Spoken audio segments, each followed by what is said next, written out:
Hi, everyone, and welcome to today's episode of your podcast, Control Alt Ed Tech. Today, I'm with my two amazing co hosts, which are Marce and Pablo. So, how are you guys doing today? I'm doing great. I'm super excited to dive into this topic today because I think it's something that affects us in our daily lives. Yeah, I think the same way. It's going to be really interesting, especially because we have a lot of topics to cover, and well, the technology is a really important thing in our lives, and yeah. Exactly. So, today we are going to be talking about digital competence and digital literacy. So those two might sound similar, and they kind of are, but they have some key differences. So if you guys can do the Wikipedia work today and give me the definition of these two concepts, please.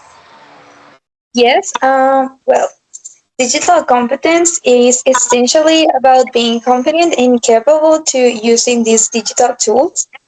And the definition of European Commission is that digital competence is the ability to use technology in a critical and a secure way, whether for work, learning, or everyday tasks.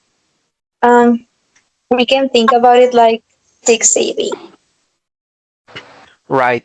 And there we have, in the other hand, digital literacy, which takes things a step further. It's not just about using tech tools, but also understanding the content you are interacting with. And also, it's about critical thinking, being able to evaluate the information you find online. You need to recognize the misinformation and knowing how to protect your digital identity. In other words, digital literacy is about being responsible and informed digital citizen. That's a really good point. So to wrap this up, we can say that digital competence is the skills we learn and we acquire through the time. And media literacy is the way we apply those skills in a critical and um, thoughtful, respectful way. So we can break this down a little more. And can anyone tell me how these two concepts play in real life? Can you give me some examples of how these work in real life? Yeah, I can give you one example. I have one that is in our lives. We can see it everywhere. It's about the workplace. And talking about workplace, we use every day. We can use Google Drive to collaborate on a project. And having digital competence means you know how to navigate Google Drive, to upload documents and share files with your team, and maybe even organize those files efficiently. But if you're literate, you should take a step further. You should also understand the privacy settings when we share files because we have to be sure that sensitive data isn't exposed and think critically about how these platforms affects our workflow. So we have to be aware of potential security risks and know how to manage them. Yes, exactly. That is a really great distinction between these two concepts. As I mentioned, competence is using the tool, And literacy is understanding the implications of using said tool. Um, but can anyone tell me why is it so important to know about this? And why is it important right now? So let's talk about the importance of being digitally competent and literate in today's world.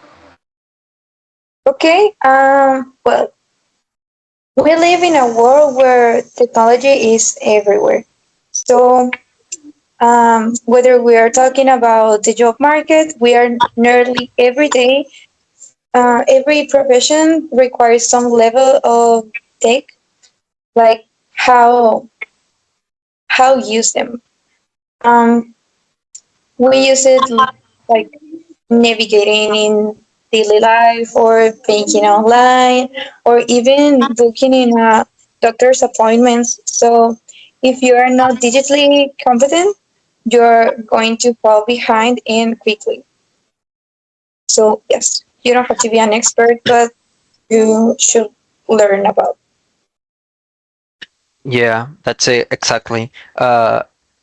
And if you are not digitally literate, it can be even more dangerous when we are all seeing the rise of misinformation online, especially with social media. In Facebook, Instagram, and WhatsApp also. We have that misinformation. We can have it from everyone, your friends, your family, everything. Even your teachers can send you this misinformation. And if you don't know how to critically evaluate this information, you can come across you with this easily, and it can make poor decisions based on false facts. Yes, exactly. That's a really huge issue.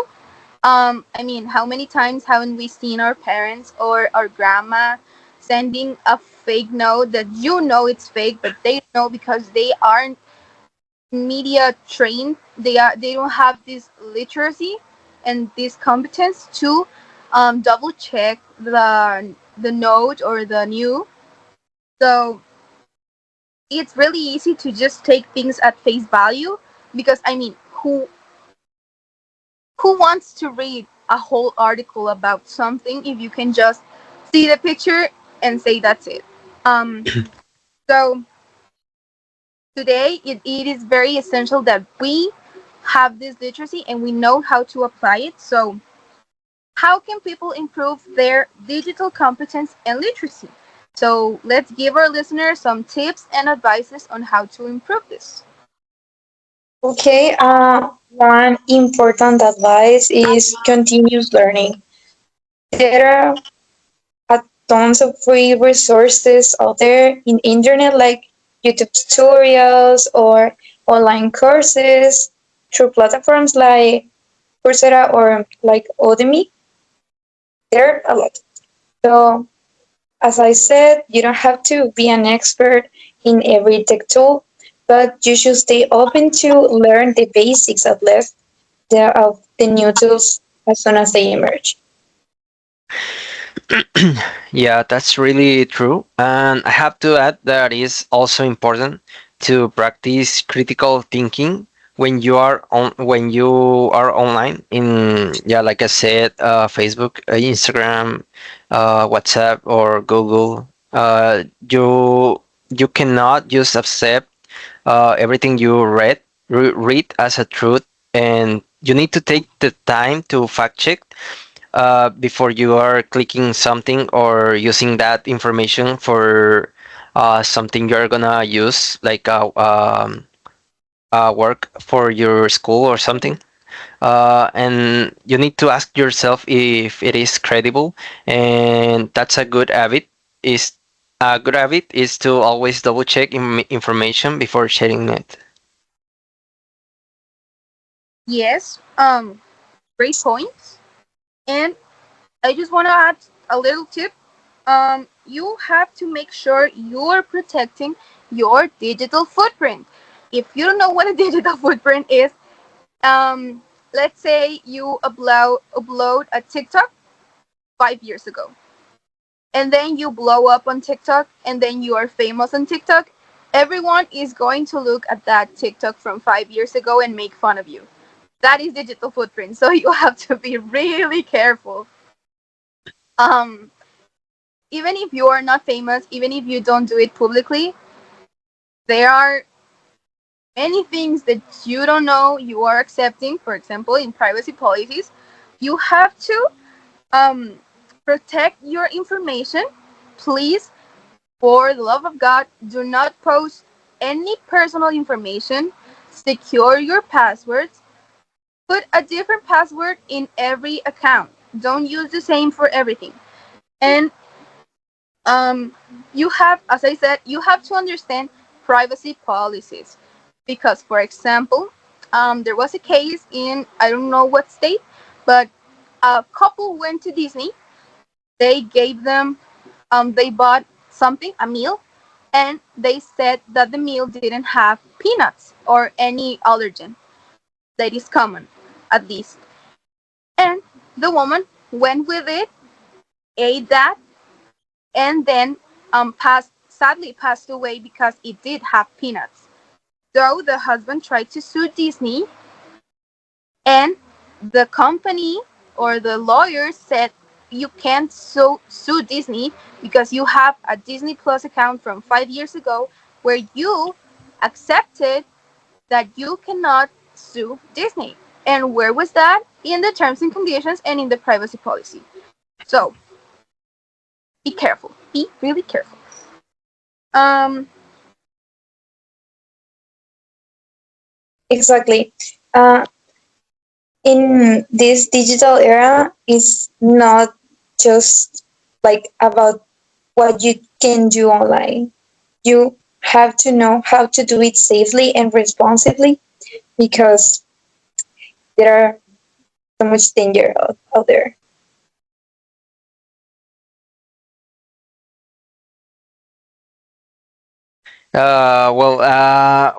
We need to talk also about the challenges in digital age, like ours.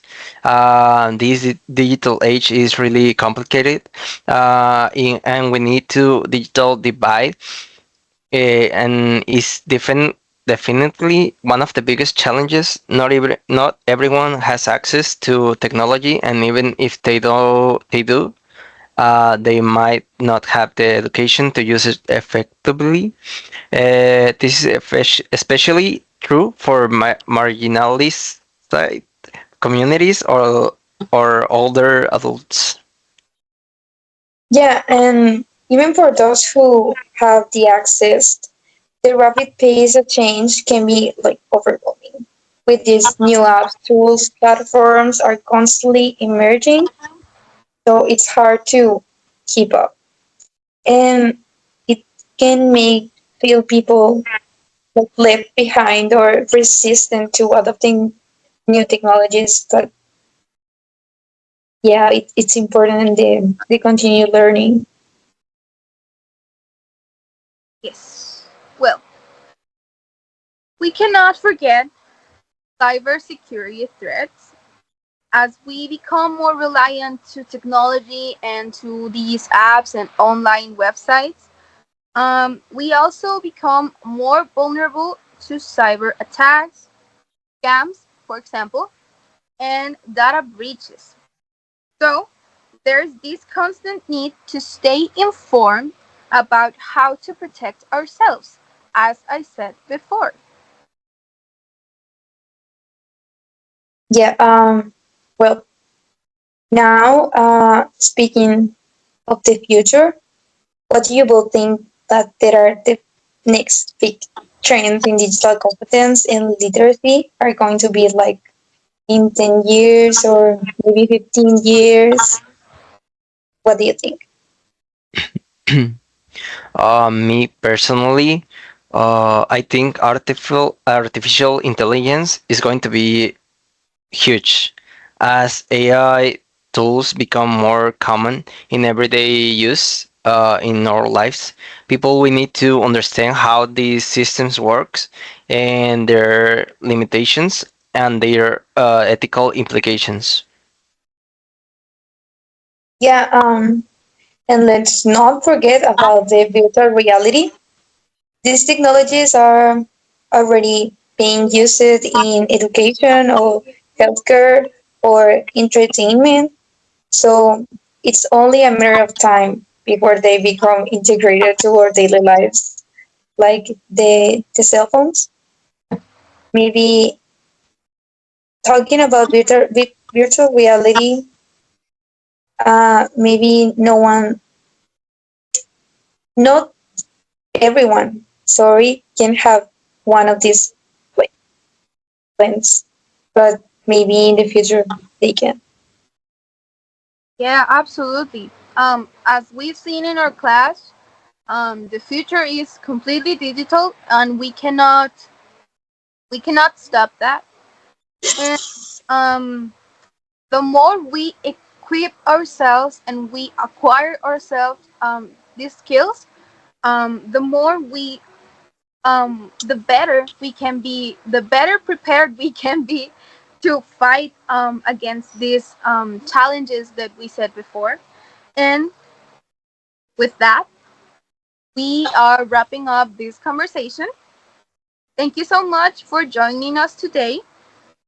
We hope you find this episode really helpful, because you will need it. And remember that this world is constantly evolving, and we are going to change, and we have to adapt to these changes.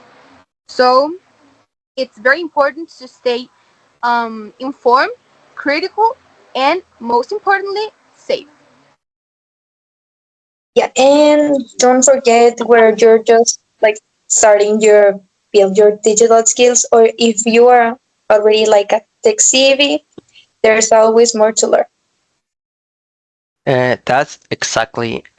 Stay curious, stay critical, and stay safe online, please, everyone. Thank you so much for listening. Bye. Bye bye.